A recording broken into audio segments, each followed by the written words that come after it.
Welcome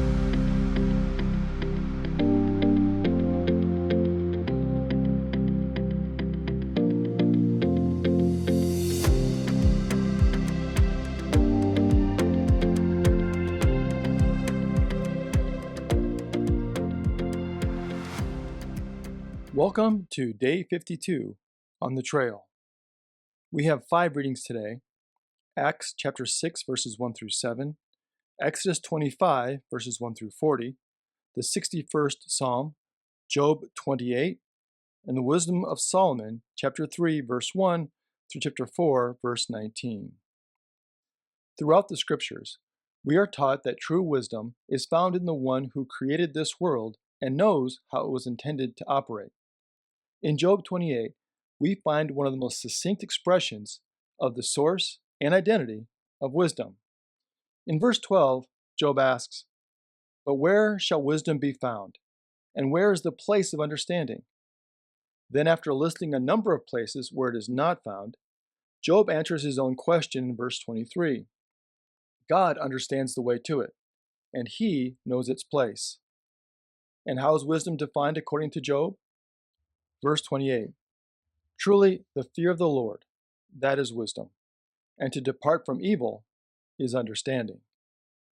Of special note, notice that here, in association with divine wisdom, we find the only place where God's name, Yahweh, appears in the book of Job. As we discussed earlier, this can be seen in English translations by the presence of the word Lord in all capitals. We will see additional reflections on the importance of wisdom throughout both the Old and New Testaments. These words of anticipation still echo in my ears today. You have 35 minutes to complete this section. You may begin. Then, with one last glance at the beautiful spring day existing just beyond the windows, I turned my head toward the SAT booklet and began the process of filling out endless rows of circles with a number 2 pencil.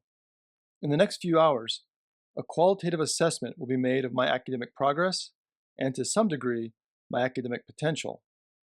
The result will be a number that will follow me around for the next few years. There's no pressure there. Yet, the vast majority of questions found on the SAT can be answered by shading the proper circle, deciding on one answer out of 5, or choosing between true and false. So let me ask, true or false? Life's real questions do not have answers which can fit into little circles. With all due respect to standardized testing, I believe the answers which delve beneath the surface of our decisions and penetrate our motives are the ones that truly define us.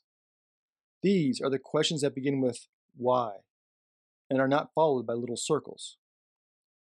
During their desert wanderings, God offered the Israelites an incredible opportunity.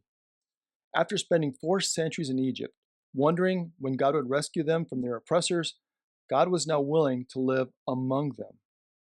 But first, a sanctuary must be built to serve as God's dwelling place. Undoubtedly, the one who parted the sea and sent the plagues upon the Egyptians could have easily provided the finest materials for the desert sanctuary. However, that is not what happens. In verses 1 and 2, it says, "The Lord said to Moses, 'Tell the Israelites to take for me an offering. From all whose hearts prompt them to give, you shall receive the offering for me.'" So, true or false? God was asking for a list of building supplies because Home Depot did not have a franchise near Sinai. False. God was exploring their motives. Was God's presence worth sharing their gold, fine linen, acacia wood, and spices? The answer is E, all of the above. I can only imagine the excitement of watching families, friends, and entire clans bring their gifts to Moses so that the work could begin. These questions from the heart of Exodus 25 are not about our emotions or having warm fuzzies about God. They are questions about our intentions, our priorities, and ultimate allegiances. Now, like the Israelites living in the desert of Sinai, our hearts once again prompt us to continue our journey for the sake of God's kingdom. Thank you for joining us today. Until next time, stay on the trail.